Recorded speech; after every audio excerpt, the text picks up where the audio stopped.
There's a girl in Starbucks who knows that I'm an entrepreneur, and she was asking me for advice on how to raise money for a new business. And without crushing any dreams, I had to let her know that raising money is not where your mind should be. That new businesses aren't what people think. It's not about having some great idea and striking gold. It's an iterative process. Your business idea sucks. My business idea sucks. Some suck permanently, but the ones that have potential still require this iterative process to become good.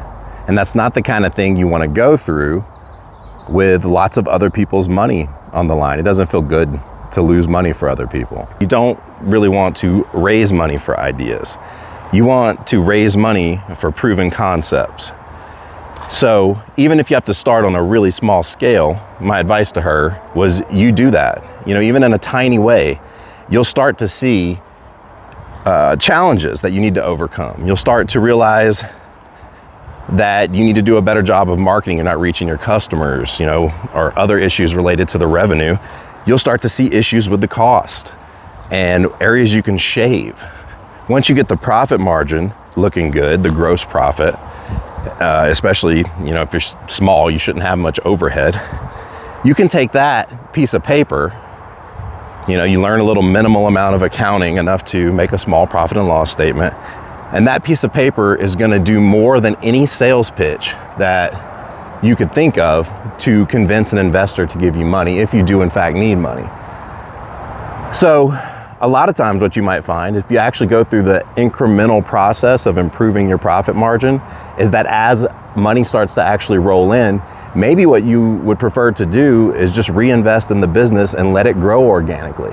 And even though it might grow a little slower, you could end up with owning your own company, which is probably the reason you wanted to get into entrepreneurship in the first place. I guess the important piece is entrepreneurs, a lot of times, even people with their own businesses that are successful, aren't much more prepared to determine if an idea is going to be successful than you or anyone else is. Oftentimes, they've realized that successful entrepreneurs are people that are willing to go into it knowing there are problems and take an iterative approach to solving those problems until they can finally eke out a profitable business model. It's not the people who have some miraculous ability to figure out great business ideas. In fact, the execution is the important piece. The ideas are kind of cheap. And so if you really want to convince someone to invest, you're gonna want to go to someone who's already a business person, because they're the type of person that believes that it's even possible to have a profitable business. If you go to your relatives who have never owned a business, they're likely to be afraid of your business the same way they were not open to starting a business of their own. So you want to go to people who know how it works. And if you go to those people, that's what they're going to want to see. They're going to want to see a profit and loss statement that you've put together with real numbers, and they're going to want to see that you've solved problems. If they're going to believe in you, they want to see that you had certain issues, how you resolved them, and how you can continue that process and resolve some of the other issues to shave out even more margin. When I had some of my first business ideas, I just knew that some of the wealthiest people on the planet were business people. And so I thought, well, if I come up with the right idea, you just have the guts to put it into place, and then, that risk might pay off and you might end up being one of these wealthy people yourself.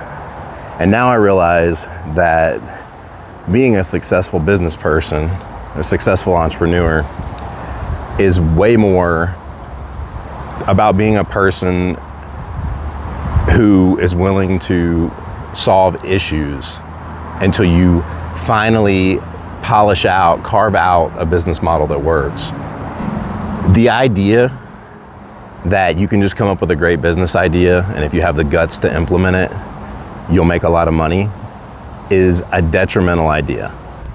Because when you hit roadblocks, you'll think, oh my God, I was wrong. Like I thought this was gonna be such a great idea and it's not making money, it's losing money. You'll stop. Or maybe you'll have a little more perseverance, and 4 or 5 problems in, you'll be like, yeah, it's time for me to admit that this was a poor idea.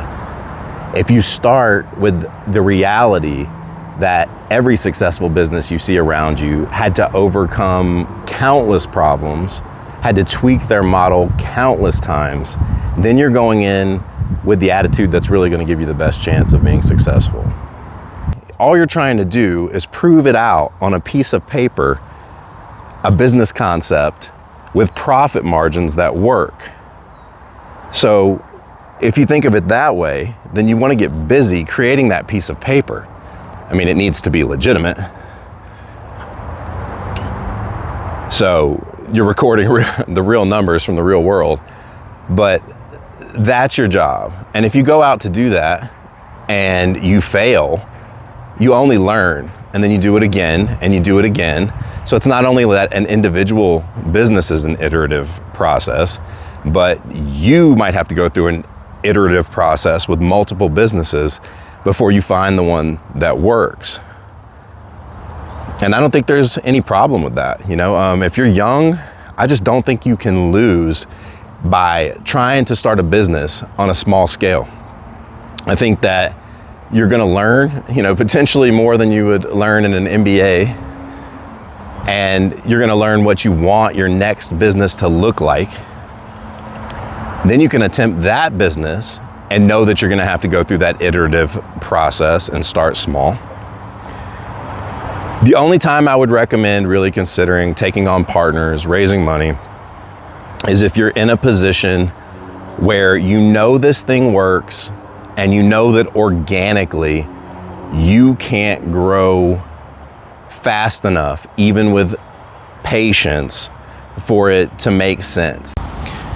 This guy sounded much bigger. I thought a mountain lion was coming to kill me. I had a business flipping homes once upon a time, and I thought that I was going to be able to implement what was in so many books about buying properties subject to or finding foreclosures that I could buy, that I'd be able to get cheap enough to renovate. I tried several times, and even though I made some money that way, how it turned out, the business model that ended up really working was to look for properties specifically that were in such bad condition that they didn't qualify for a bank loan.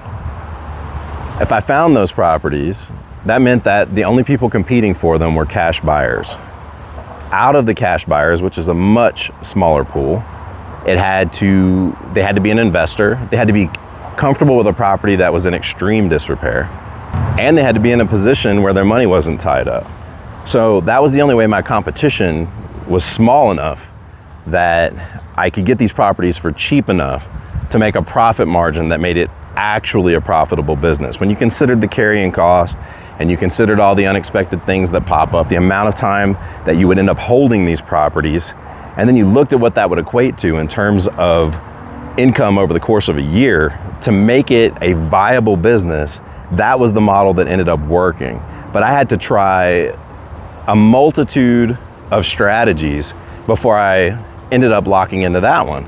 And now if I had thought after the first strategies failed, I could have just determined, oh, these books that I read were written by charlatans. So, this is obviously just a scam, I'm done with it. But instead, I just looked for what the issues were and tried to come up with a way around them. And as I did, I came up with a strategy that was more unique to me, and I ended up being successful with it. After that, there were times where all my money was taken up, and I could actually go to investors and show them my former deals, show the profit margins, and say, hey, would you like to go in on this with me? I just need this amount of cash to make it happen.